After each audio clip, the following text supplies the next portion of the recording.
Right then, at the time of recording, Manchester United sit 12th in the Premier League, a couple of points off, literally, a couple of points off relegation, and we've only scored more than one goal in the league once this season. To say United need reinforcements would be a horrendous understatement, wouldn't it? Manchester United need urgent surgery to save this season. I don't think it's as dramatic as that we're going to be in a relegation dogfight. I do think that we are definitely missing out on the top four unless we can have some very dramatic turnaround in the transfer market and also with the form of the players. I think we've suffered a little bit from key players being out. United need to add depth and we need to add quality and we need to add match winners. That being said, this is 5 players to save Manchester United's season. In at number 5 then is Mario Mandzukic. Been linked quite a lot, probably available for somewhere in the region of about £10 million. As Lukaku left to join Inter, Mario Mandzukic's name was one of the ones that was linked to United to come in and potentially be an option off the bench if United are chasing the game. Seen a lot of people throwing the teddies out the pram with this one, suggesting that it's a joke, that we're looking at a 33, 34-year-old and we should be looking at someone younger, someone in their prime. I'm looking at that in my list. But I also think that United need to add more than one striker, reliant upon Anthony Martial and Marcus Rashford as our only fit strikers. And let's be honest, when they're playing, they're both playing. It isn't like one starts and the other's on the bench. You're looking to the bench and seeing Mason Greenwood sitting there. And even Mason Greenwood is a little bit in the same mould as the rest of them. Someone that's young, wants the ball at his feet. We don't have a different option. We don't have a different go-to that can do something a little bit different with the ball. Someone with a little bit of now, someone that's got a little bit of experience. Now, Mandzukic, Bayern Munich, Juventus, 185 career goals, managed 22 in the 2012-2013 season.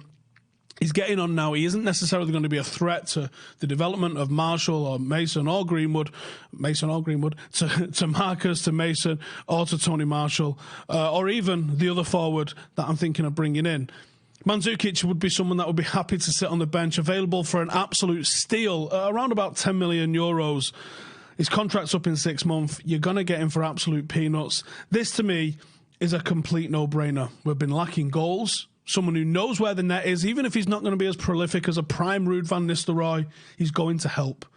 And that's what I think we do. So number 5, the first one through the door, Mario Mandzukic, should be very easy for us to tie up.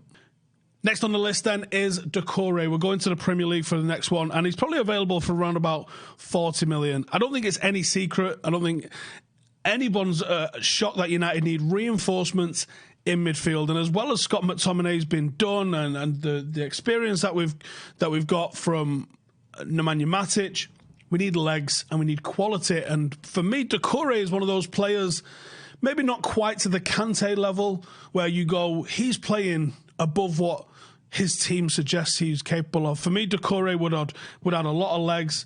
He's very good at interceptions. He's very good at tackles. He's very good at cutting across the whole of the pitch and adding energy and steel. He's a big lad. He's a capable footballer. And he's an over 90% pass completion in a lot of big games. He's comfortable on the ball and he's comfortable working without the ball. He's a box-to-box action midfielder that I think would be perfect in the right time, the right place, as the number 6 to add a real bit of steel and protect that back four. He's been doing brilliant from that deep position in a 3-man midfield for Watford. Doesn't score a lot of goals, doesn't get a lot of assists, but that's not what he's in the team for. He's in the team to add a screen in front of the back four, protect the defence, and to recycle possession, which he's actually very good at. You're not going to see a lot of those Michael Carrick-style balls where he sort of pings them quarterback-style into the final third. That's not his game. He's going to be looking to add to the other midfielders and get that ball recycling. We are going to move to a midfield 3, and I'll put my team, how I envisage it, lining up at the end of this video. But Doucouré goes in as the number 6 to add a little bit of steel, a little bit of bite, and not just experience, but like somebody in their prime, because we've got a lot of players at the end of their career and a lot of players at the start of their career. We need a couple of players who are in the prime of their career, and Doucouré is one of those. Another one of those about to enter his prime is MOUSSA DEMBÉLÉ. Now, he might be the most expensive of our signings, probably somewhere in the region of about 50 million. The guy is absolutely lining it up at Lyon. Again, this is not a new name. I'm not like breaking cover here and telling you I've pulled out some absolute diamond from the Mongolian second division here. These are names that are playing on the world stage, on the European stage, and they're doing very well.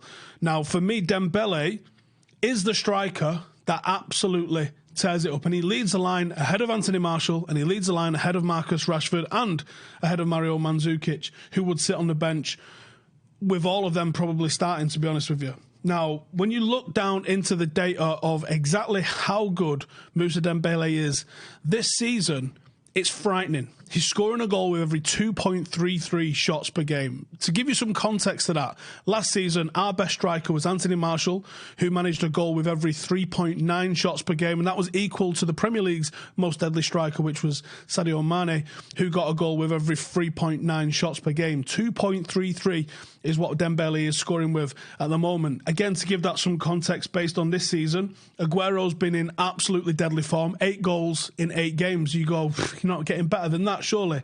Well, Aguero's done that in 30 shots. Now, in 30 shots, based on the metrics that you see in Dembélé's score there at Lyon, he would have had 13 goals. This isn't a guy that's getting lucky. This isn't anything to do with it being the French league. This is how good his finishing is. Another player that's had a lot of shots so far this season, Salah, has got 4 goals to show for it from 26 shots. You know, with the accuracy that you're looking at from Dembélé, he'd probably have 11 goals on the back of that. He's already scored 6 in 7 starts in Ligue 1, which absolutely eclipses anything that anyone at United has done so far. He scores headers, he scores with his left, he scores with his right. He's very quick, he loves playing on the last man. He's got better movement than any of our forwards. He's just a more complete package than anyone that we've currently got in the United setup. Is that going to translate coming over from the French league? Probably not entirely. You're probably going to lose 20, maybe 30% of that, but he's still going to be far and away more deadly than anybody else that we've got in our team. Listen, 14 shots, 6 goals, 42% accuracy is outrageous.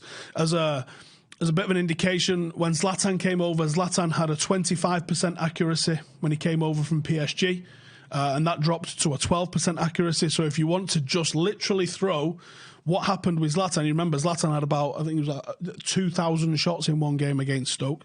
But if you want to literally, and it was Lee Grant that saved them all, if you want to literally just go on that and say he's going to half, okay, well, he's going to have a 21% accuracy coming over from France. Well, that still makes him more accurate than Robin Van Persie was in the 2013 season. So we need someone that's going to be reliable at putting the ball in the back of the net, someone that's going to be accurate without a lot of chances. Moussa Dembélé is the man. About 50 million he should be able to be got for. And I think United would be mad to let this one go. Number 2 then on the list, Gareth Bale on loan. Now, the cost of bringing him in and the wages of bringing him in is going to be massively offset by the fact that we can probably very easily get the guy on loan. What we get with Gareth Bale is balance on the right-hand side. Defence has to look left and go, are we going to deal with him or are we just going to let him go? Because so far the issue is that we look there and we see Jesse Lingard there and we go, how much leave him to it? Or you don't see anybody supporting. You see Aaron Wan-Bissaka coming in there and he's got 2 defenders against him because whoever is on that right-hand side at the moment, it's Andres Pereira predominantly. He's come inside and looking for work as a number 10 because he's not a natural wide player.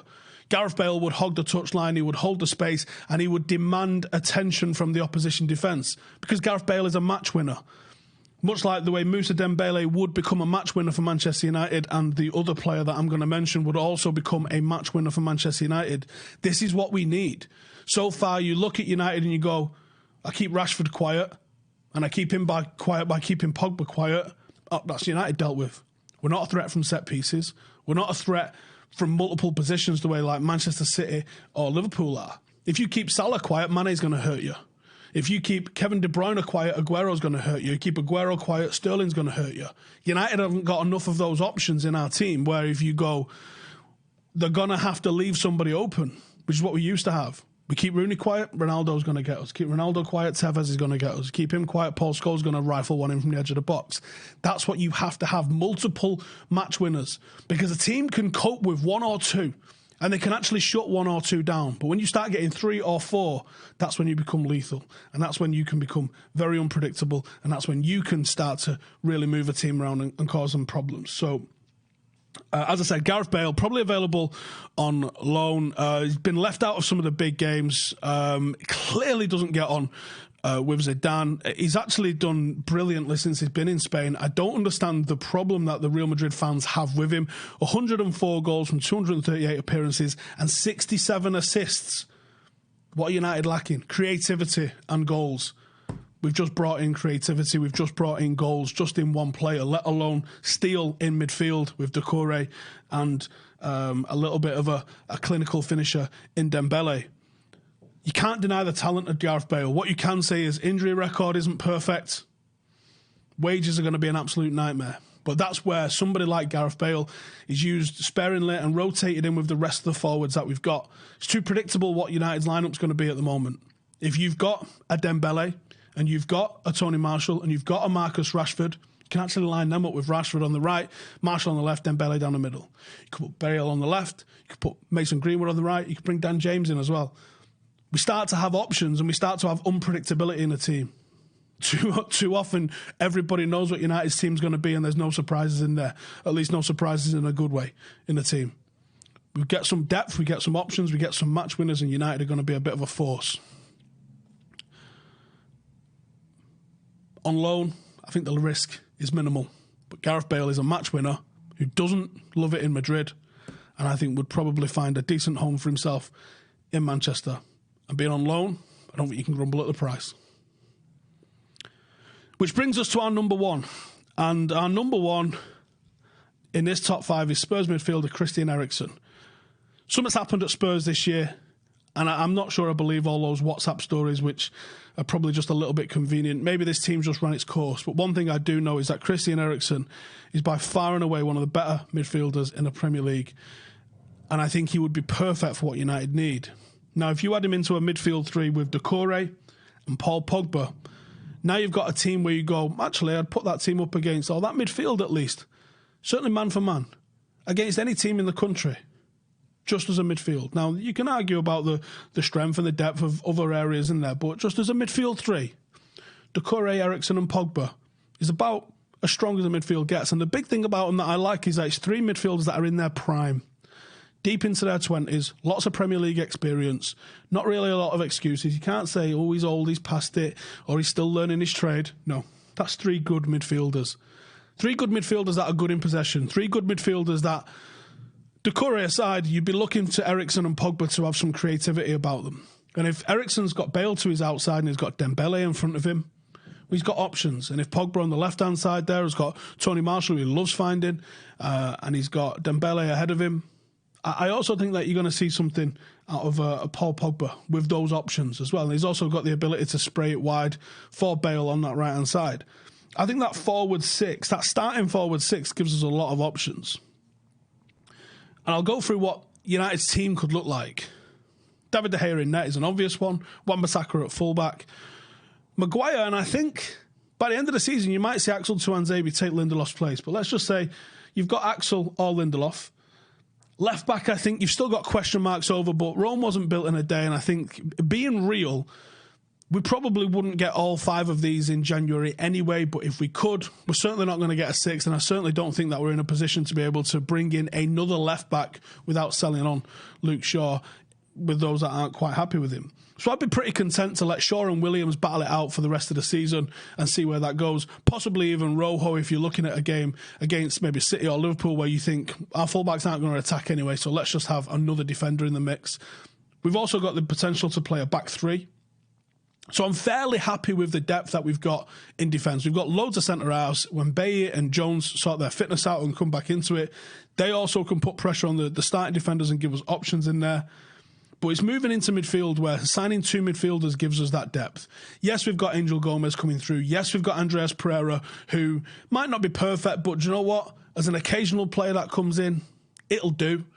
You've got Scott McTominay, I think, would be displaced as a first-choice player by Doucouré, but what a good option to bring in when Doucouré needs a rest, or just to keep things fresh and keep everybody on their toes. Again, like we said, in those games where you're expecting to be a bit more reactive and you're not going to have the ball, maybe playing 2 6s in those games isn't the worst thing in the world. And you can bring in Scott McTominay alongside Doucouré and give ourselves a real wall in front of that defence. This is what depth and options gives us. Then you've got ERIKSEN. Then you've got Pogba, who are going to have that little bit of a sparkle. Now, if you start playing with a midfield three, there's also the possibility of adding Juan Mata in there, because somebody like Doucouré and the running ability that he's got is going to cover up for the deficiencies that Juan Mata's got in moving around the pitch. But you give Juan Mata the ball and you give him Bale ahead of him, Dembélé ahead of him, and maybe Martial or Rashford on the left, then he's got options what he can do with the ball, and he becomes an asset again with the ball at his feet. In the bigger games, yes, you can also bring in someone like a Jesse Lingard for the work rate that he's going to have off the ball. And this is what having a squad is all about. These are options that we can use. Then obviously going forward, Gareth Bale probably be my first choice on the right-hand side. Backing up to him, Mason Greenwood. What a perfect opportunity for him to learn there. You can also have Rashford on the right-hand side. You can also have Dan James on that right-hand side. Through the middle, obviously we're going to have Dembélé. That's going to be our first choice. Second choice, probably Tony Martial. Third choice, coming off the bench, Mario Mandzukic. Off the left-hand side, probably first choice looking at Tony Martial. Second choice, probably Marcus Rashford. Then you've also got the likes of Dan James. You can also bring in maybe Angel Gomez coming off the bench occasionally, or even starting in some of the cup games. The options that just signing those 5 players gives us, and the flexibility that those 5 gives us, is enormous. And you go, do you know what? Probably available for somewhere in the region of 135 million. I've seen some videos doing the rounds this week where people want us to sign Declan Rice for 100 million. That's ridiculous. I don't really think Declan Rice is any sort of a level of an upgrade on Scott McTominay. Why would I waste 100 million on him just because he's English? There's no point. With a sensible utilisation of some money, Manchester United, Doucouré, probably in the region of £40 million, Gareth Bale on loan, Mandzukic for 10 million.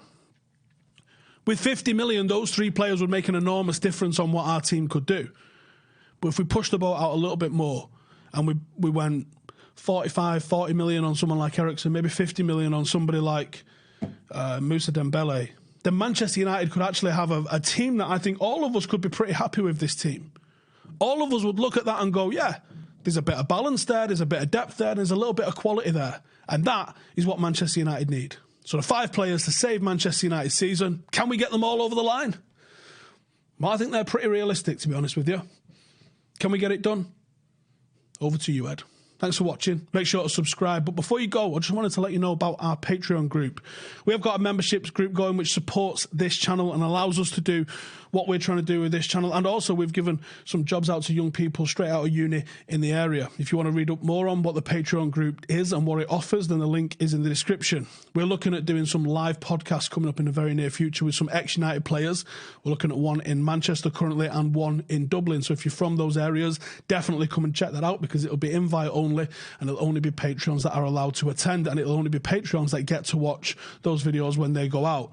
So definitely check them out. If you're in Manchester and Dublin and you fancy coming and attending one of those, it will be somebody that's been quite successful and someone from those areas, then definitely come and check it out. But thank you guys for watching. Make sure to subscribe. I'll see you in the next one. Laters.